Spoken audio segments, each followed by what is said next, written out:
ஹரியோம். நாம் இன்று ஞானப்பாதையில் காண இருப்பது அரசு அதிகாரிகளும் பொதுமக்களும். பார்த்து விடலாம். அரசு அதிகாரிகள் நீதி தேவதையின் குழந்தைகள். அவர்கள் மட்டும் நீதியை காப்பாற்ற வேண்டும் என்று முடிவெடுத்து விட்டால் இந்த பூமி சொர்க்க பூமியாக மாறிவிடும். ஆனால் அவர்களுக்கு அதிகாரம் இருக்கிறது, வாய்ப்பு இருக்கிறது என்று சிறு சிறு தவறுகள் தானே என்று துணிச்சலாக செய்து விடுகிறார்கள். அது அவர்கள் வாழ்க்கையில் பெரும் இடியாக இறங்கி விடுகிறது என்பதை அவர்கள் அறிவதே இல்லை.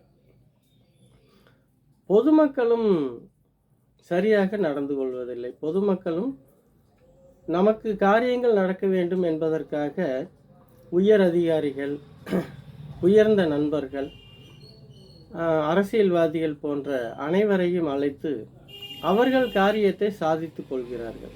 இது இரண்டுமே தவறு. சரியாக நமக்கு நடக்க வேண்டிய காரியங்கள் அதற்கு என்று ஒரு சமயம் இருக்கும்.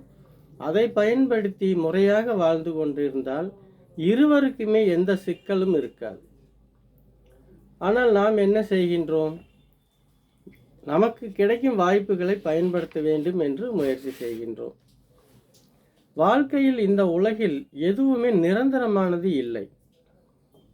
உங்கள் பிரச்சனைகளை நாம் இப்பொழுது தீர்த்து விட்டோம் என்று நாம் தவறாக சில கணக்குகளை போட்டுவிட்டு நாமே ஆகாமிய கர்மா என்ற கர்மாவில் மாற்றிக்கொள்கின்றோம். நாம் செய்யும் மனிதர்கள் பார்த்தால் குண்டூசி முதல் சாட்லைட் வரை தயாரிக்கக்கூடிய அறிவை பெற்றிருக்கிறார்கள். ஆனால் அந்த அறிவை அவ்வளவு அறிவாளிகளை படைத்த இறைவன் எவ்வளவு அறிவாளியாக இருப்பான்? நாம் செய்யும் தவறுகளை கண்டுகொள்ளாமலா இருப்பான்? சில கணக்குகள் வைத்திருப்பார். சில தவறுகள் நடக்கும் வரை பொறுத்திருப்பார். பிறகு இழுத்து பிடித்து விடுவார். அது நோயாகவும் மரணமாகவும் நேர்ந்து பல தொந்தரவுகளை கொடுக்கும். அதனால் யோசித்து பாருங்கள். இப்படிப்பட்ட தவறுகளை நாம் செய்யலாமா?